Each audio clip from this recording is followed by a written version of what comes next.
হরে কৃষ্ণ। রাধে রাধে। সকল কৃষ্ণ অনুরাগী ভক্তবৃন্দের চরণে আমার শত সহস্র কোটি দণ্ডবাদ প্রণাম। তো বন্ধুরা, কি খবর বলুন তো? চলে এসেছে আমাদের পাণ্ডবা নির্জলা একাদশী। তো পাণ্ডবা নির্জলা একাদশীটা কবে কবে আমাদেরকে করতে হবে? তো পাণ্ডবা নির্জলা একাদশীটা আমাদের করতে হবে কবে? 18 জুন মঙ্গলবার 2024। আর পালন করতে হবে 19 জুন বুধবার সকাল 4:50 থেকে 7:30 মধ্যে আমাদেরকে পালন করে নিতে হবে। তো বন্ধুরা, এই একাদশীটা আমরা কবে করব জেনে নিলাম। 18 জুন মঙ্গলবার একাদশী পড়েছে। তো বন্ধুরা, এবার আমরা পাণ্ডব নির্জলা একাদশীটা কিন্তু অবশ্যই সকলকেই করতে হবে। এই যে মানে যারা নরকে যেতে না চান তারা অবশ্যই সমস্ত একাদশীগুলো পালন করুন। কৃষ্ণপক্ষের একাদশী কি আর শুক্লপক্ষের একাদশী কি, একাদশীগুলো নিষ্ঠা ভরে পালন করুন। তো বন্ধুরা, আমরা এখন পাণ্ডব নির্জলা একাদশীর মাহাত্ম্যটা শ্রবণ করে নিই। তো জ্যৈষ্ঠ মাসের শুক্লপক্ষের এই নির্জলা একাদশী ব্রত সম্পর্কে ব্রহ্ম বৈবর্ত পুরাণে বা শ্রী ভীমসেনী ব্যাস সংবাদে বর্ণিত হয়েছে। এটা যদিও আষাঢ় মাস পড়ে গেছে, কিন্তু চান্দ্রপঞ্জিকা অনুযায়ী এই একাদশীটা পড়ে জ্যৈষ্ঠ মাসের শুক্লপক্ষ তিথিতে। তো এটা ব্রহ্ম বৈবর্ত পুরাণে আছে, আর আছে হচ্ছে ভীমসেনী ব্যাস সংবাদে বর্ণিত আছে এটা। তো মহারাজ যুধিষ্ঠির বললেন, হে জনার্দন, আমি অপরা একাদশীর সমস্ত মাহাত্ম্য শ্রবণ করলাম। এখন জ্যৈষ্ঠ শুক্লপক্ষের একাদশীর নাম ও মাহাত্ম্য কৃপাপূর্বক আমার কাছে বর্ণনা করুন। এই একাদশীর অনেক মাহাত্ম্য আছে, আপনারা মাহাত্ম্যটা শ্রবণ করুন, করে অবশ্যই জেনে শুনে তারপরে একাদশীটা পালন করুন। শ্রীকৃষ্ণ বললেন, এই একাদশীর কথা মহর্ষি ব্যাসদেব বর্ণনা করবেন, কেননা তিনি সর্বশাস্ত্রের অর্থ ও তত্ত্ব পূর্ণরূপে জানেন। রাজা যুধিষ্ঠির ব্যাসদেবকে বললেন, হে মহর্ষি দ্বৈপায়ন, আমি মানুষের লৌকিক ধর্ম এবং জ্ঞানকাণ্ডের বিষয়ে অনেক শ্রবণ করেছি। আপনি যথাযথভাবে ভক্তি বিষয়নী কিছু ধর্মকথা আমায় বর্ণনা করুন। ব্যাসদেব তখন বললেন, হে মহারাজ, তুমি যেসব ধর্মকথা শুনেছ, এই কলিযুগের মানুষের পক্ষে সে সমস্ত পালন করা অত্যন্ত কঠিন, যা সুখে সামান্য খরচে অল্প কষ্টে সম্পাদন করা যায়, অথচ মহাফল প্রদান করে এবং সমস্ত শাস্ত্রের সারস্বরূপ। সেই ধর্মই কলিযুগের মানুষের পক্ষে করা শ্রেয়। সেই ধর্মকথাই এখন আপনার কাছে বলছি। উভয় পক্ষের একাদশীর দিনে ভোজন না করে উপবাস ব্রত করবে।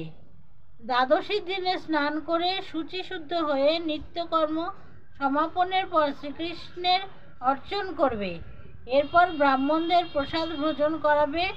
অশৌচাদিতেও এই ব্রত কখনো ত্যাগ করবে না। বলছে, কেউ যদি অসুচি থাকে, কারো বাবা মা মারা গেছে, কারো ছেলে পুলে হয়েছে, বা কোনো কারণে সে অসুচি আছে, তবু যেন একাদশী ব্রতটা বাদ না যায়। একাদশীটা সব অবস্থায় সব সময় করা যাবে। যে সকল ব্যক্তি স্বর্গে যেতে চায় না, যে সকল ব্যক্তি স্বর্গে যেতে চায় তাদের সারা জীবন এই ব্রত পালন করা উচিত। আর যে সকল ব্যক্তি স্বর্গে যেতে চায় না তারা একাদশী ব্রত করবে না। যারা নরকে যেতে চায় তারা করবে না, আর যারা স্বর্গে যেতে চায় তারা অবশ্যই একাদশী ব্রতটা পালন করবে। পাপ কর্মে রত ধর্মহীন ব্যক্তিরাও যদি এই একাদশীর দিনে ভোজন না করে তবে তারা যম যাতনা থেকে রক্ষা পাবে। যারা ধর্মহীন বা পাপ কর্মে রত সেই সব ব্যক্তিরাও যদি একাদশীর দিনে ভোজন না করে তবে তারা যম যাতনা থেকে মুক্ত হয়ে যাবে। শ্রী ব্যাসদেবের এসব কথা শুনে গদাধর ভীমসেন অশ্বত্থ পাতার মতো কাঁপতে কাঁপতে বলতে লাগলো, হে মহাবুদ্ধি পিতামহ, মাতা কুন্তী, দ্রৌপদী, ভ্রাতা যুধিষ্ঠির, অর্জুন, নকুল, সহদেব এরা কেউই একাদশীর দিন ভোজন করে না। আমাকেও অন্ন গ্রহণ করতে নিষেধ করে, কিন্তু দুঃখ সহ ক্ষুধা যন্ত্রণার জন্য আমি উপবাস করতে পারি না। ভীমসেনের এরকম কথায় ব্যাসদেব বলতে লাগলেন, যদি স্বর্গাদি দিব্যধাম লাভ করতে তোমার একান্ত ইচ্ছা থাকে, মানে কি বলছে এখানে, ভীমসেন এসব কথা ব্যাসদেবের মুখে শোনার পরে অশ্বত্থ পাতার মতো কাঁপতে কাঁপতে বলতে লাগলেন, মাতা কুন্ত্রী, দ্রৌপদী, ভ্রাতা যুধিষ্ঠির, অর্জুন, নকুল, সহদেব এরা কেউই একাদশীর দিনে ভোজন করে না। আমাকেও অন্ন গ্রহণ করতে নিষেধ করে, মানে ভীমকেও নিষেধ করে, কিন্তু ভীম খিদায় এত কাতর যে উনি না খেয়ে থাকতে পারে না, সেই জন্য তিনি একাদশীর দিনেও অন্ন গ্রহণ করে। ভীমসেনের এরকম কথা শুনে কথায় ব্যাসদেব বলতে লাগলেন, যদি স্বর্গাদি দিব্যধাম লাভে তোমার একান্ত ইচ্ছা থাকে, যদি তুমি দিব্যধাম স্বর্গ লাভ করতে চাও, ইচ্ছা থাকে তোমার, তবে উভয় পক্ষের একাদশীতে ভোজন করবে না।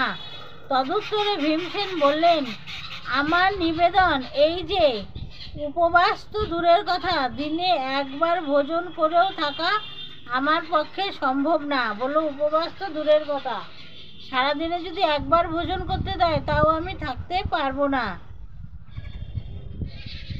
কারণ আমার উদরে বৃক নামে অগ্নি রয়েছে, ভোজন না করলে কিছুতেই সে শান্ত হয় না। তাই এটি একাদশী পালনে আমি একেবারেই অপরাগ। হে মহর্ষি, বছরের একটি মাত্র একাদশী পালন করে যাতে আমি দিব্যধাম লাভ করতে পারি, এরকম কোনো একাদশীর কথা আমাকে নিশ্চয় বলুন। বলছে, আমি সব একাদশী করতে পারবো না, বছরে যে কোনো একটা একাদশীর কথা আমাকে বলুন। তখন ব্যাসদেব বললেন, জ্যৈষ্ঠ মাসের শুক্লপক্ষের একাদশী তিথিতে জলপান পর্যন্ত না করে সম্পূর্ণ উপবাস থাকবে। বলছে জ্যৈষ্ঠ মাসের শুক্লপক্ষের একাদশী তিথিতে জলও খাওয়া যাবে না, সেই জন্য বলেছে নির্জলা একাদশী। জলপান পর্যন্ত না করে উপবাস থাকতে হবে, তবে আচমনে দোষ হবে না, মুখ ধুতে আচমন করতে পারে, আচমন অর্থাৎ মুখ ধোয়া। ওই দিন অন্নাদি গ্রহণ করলে ব্রত ভঙ্গ হয়। একাদশীর দিন সূর্যোদয় থেকে দ্বাদশীর দিন সূর্যাস্ত পর্যন্ত জলপান বর্জন করলে অনায়াসে 12টি একাদশীর ফল লাভ হয়। তুমি যদি সবগুলো একাদশী ফল না করতে পারো, এই জ্যৈষ্ঠ মাসের শুক্লপক্ষের একাদশীর দিন যদি তুমি জল ছাড়া থাকতে পারো, তাহলে তুমি 12টি একাদশীর ফল পাবে। বছরের অন্যান্য একাদশী পালনে অজান্তে যদি কখনো ব্রতভঙ্গ হয়ে যায়, তাহলে এই একটি মাত্র একাদশী পালনে সেই সব দোষ দূর হয়। দ্বাদশীর দিনে ব্রহ্ম মুহূর্তে স্নানাদি কার্য সমাপন করে, বলছে দ্বাদশীর দিন ব্রহ্ম মুহূর্তে স্নানাদি কাজ সম্পন্ন করে শ্রীহরির পূজা করবে। সদাচারী ব্রাহ্মণেন্দ্রের বস্ত্রাদি দানসহ ভোজন করিয়ে আত্মীয় স্বজন সঙ্গে নিয়ে ভোজন করবে। বলছে দ্বাদশীর দিন ব্রহ্ম মুহূর্তে স্নান করে শ্রীহরির পূজা করবে এবং সদাচারী ব্রাহ্মণদের বস্ত্রাদি দানসহ ভোজন করাবে এবং তারপর নিজেদের আত্মীয় স্বজনদের নিয়ে সঙ্গে করে নিয়ে ভোজন করবে। এইরূপ একাদশী ব্রত পালনে যে প্রকার পুণ্য সঞ্চিত হয় তা এখন তা শ্রবণ করো। সারা বছরের সমস্ত একাদশীর ফলই এই একটি মাত্র ব্রত উপবাসে লাভ করা যায়।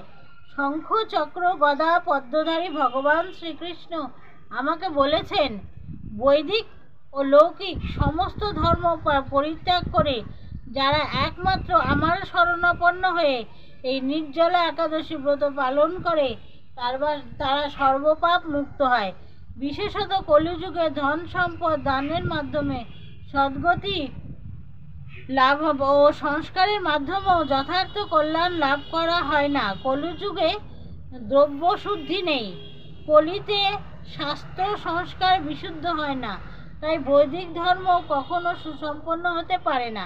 হে ভীমসেন, তোমাকে বহু কথা বলার আর কি প্রয়োজন? তুমি উভয় পক্ষের একাদশীতে ভোজন করবে না। যদি তাতে অসমর্থ হও, তবে জ্যৈষ্ঠ মাসের শুক্লপক্ষের একাদশীতে অবশ্যই নির্জলা উপবাস করবে। ভীমসেনকে বলছে, তোমাকে আর এত কথা বলার কি আছে?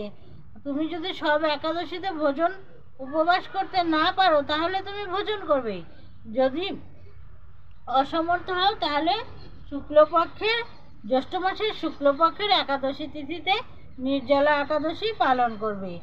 এই একাদশী ব্রত ধন ধান্য ও পুণ্য প্রদায়িনী। যমদূতগণ এই ব্রত পালনকারীকে মৃত্যুর পরও স্পর্শ করতে পারে না। যমদূতেরা যে এই ব্রত পালন করবে, এই পাণ্ডব নির্জলা একাদশী পালন করবে, যমদূতেরাও মৃত্যুর পরেও তাকে স্পর্শ করবে না। পক্ষান্তরে বিষ্ণুদূতগণ তাকে নিয়ে বিষ্ণুলোকে চলে যাবেন। শ্রী ভীমসেন ওই দিন থেকে নির্জলা একাদশী পালন করতে থাকায় ওই একাদশীর নাম পাণ্ডব নির্জলা বা ভীমসেনী একাদশী নামে প্রসিদ্ধ হয়েছে। ভীমসেন এই একাদশী করার পর থেকে এই একাদশীর নাম হয়েছে পাণ্ডব নির্জলা একাদশী বা ভীমসেনী একাদশী। এই নির্জলা একাদশীতে পবিত্র তীর্থে স্নান, দান, জপ, কীর্তন ইত্যাদি যা কিছু মানুষ করবে তা অক্ষয় হয়ে যায়। যে ব্যক্তি ভক্তি সহকারে এই একাদশী মাহাত্ম্য পাঠ বা শ্রবণ করেন তিনি বৈকুণ্ঠ ধাম প্রাপ্ত হবেন। যারা এই একাদশী গ্রন্থ পাঠ করেন বা শ্রবণ করেন তারা বৈকুণ্ঠ ধাম প্রাপ্ত হবে। যেমন আমি পাঠ করছি, আপনারা শ্রবণ করছেন, আমরা দুজনেই কিন্তু বৈকুণ্ঠ ধাম প্রাপ্ত হব। কবে? আজকে আপনারা একাদশী ব্রতটা শুনে নিন এবং শুনে জেনে একাদশীটা পালন করুন এবং একাদশীর দিনে এই মাহাত্ম্য কথাটা অবশ্যই আরেকবার শ্রবণ করুন। ওই দিনে পাঠ করা খুবই ভালো। হরে কৃষ্ণ, জয় নিতাই, জয় গৌর, জয় রাধেশ্যাম। আজকের মতো এ পর্যন্তই, আবার দেখা হচ্ছে অন্যদিন। তবে বন্ধুরা অবশ্যই এই পাণ্ডব নির্জলা একাদশীতে পালন করবেন। আপনাদের সবার কাছে করজোড়ে মিনতি করছি, যদি নির্জলা উপবাস করতে নাও পারেন অন্তত পেট ভরে সবজি খেয়ে এই একাদশীটা পালন করুন। হরে কৃষ্ণ, জয় নিতাই, জয় গৌর, জয় রাধেশ্যাম। নিজে করুন এবং অপরকে দিয়েও করান। কথায় আছে কয়ে করিও কর্ম অর্ধেক হয়েও ভাগী। তুমি যদি কাউকে বলে একটা ভালো কাজ করাতে পারো সেই পুণ্যের ফলও কিন্তু তুমি অর্ধেক পাবে। সেই জন্য কাউকে দিয়ে যদি বলেও তাকে দিয়ে একাদশীটা করানো যায় আপনি কিন্তু তার অর্ধেক ফল লাভ করবেন। হরে